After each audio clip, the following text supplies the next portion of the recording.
Click here if you're having trouble viewing the video on your mobile device. Dear Carolyn, my partner often feels I don't react to events in his life as a supportive partner. He believes that when he is excited about something or happy about an upcoming event, I should be just as happy as he is, and express myself that way to support him. I am more of a glass half empty kind of woman, so it is difficult for me to express myself otherwise. I always seem to want to talk about the what-ifs and my concerns and my personal outlook on things, which always differs from his. This upsets him very much and usually causes him to lash out at me, saying I need to stop this and start thinking about how it ruins the moment for him. He tells me no one else who loves him reacts this way but me. I feel this is controlling behavior on his part. If I share something with you that is good to me, you have to say only positive things about it as well, otherwise I am going to get mad at you.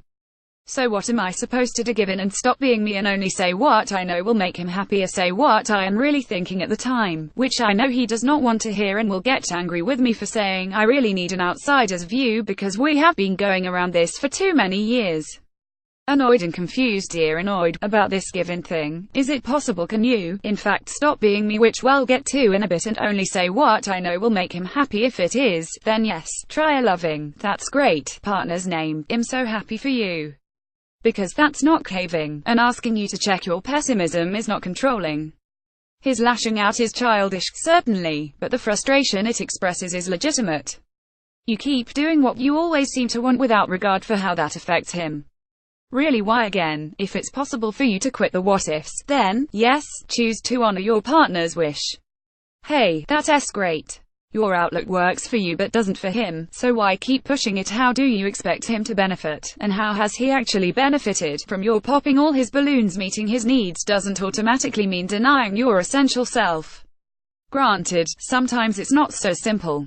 Maybe your pessimism is so ingrained that any cheerleading isn't sincere. Maybe your partner's unchecked optimism gets him and you by extension in trouble. Certainly there can be mood, health and financial consequences to getting swept up in the latest greatest thing. Maybe the wing clipping on your part evolved in response to the petulance on his. Even these cases, though, don't justify your insistence on citing what-ifs, for the simple reason that it's not working. He doesn't appreciate the reality checks. He doesn't embrace your counsel as a welcome counterweight. Who would, really, relish anyone's reflexive negativity? So find a way to be sincere in sharing his joy. Forget looking for happiness in a potential outcome, since it's not in your nature. Look instead for the happiness in him, in his face. Find the happy in seeing him happy. Consider a formal depression and anxiety screening if there's zero joy to be found. If he does genuinely benefit from your grounding influence, then that's all the more reason to find a more effective way to exert it. Cheer him on first. If that's what works with him, then step in later if and only if you see real peril ahead. You naturally think in hypotheticals, yes, so keep doing that, just don't voice all of them as they occur. Let your reaction be an unspoken maybe until there's something factual, and therefore necessary, to respond to. Tell him you plan to do this and, even better, show him you can. Ask him to meet you halfway by not reacting negatively when you find cause to be cautious. If all of this is possible, with a capital if instead you're unable to hold back, or if holding back leaves you uncomfortable in your own skin, then you need to say so to your partner, with your profound apologies. I cannot be the person you want and need me to be.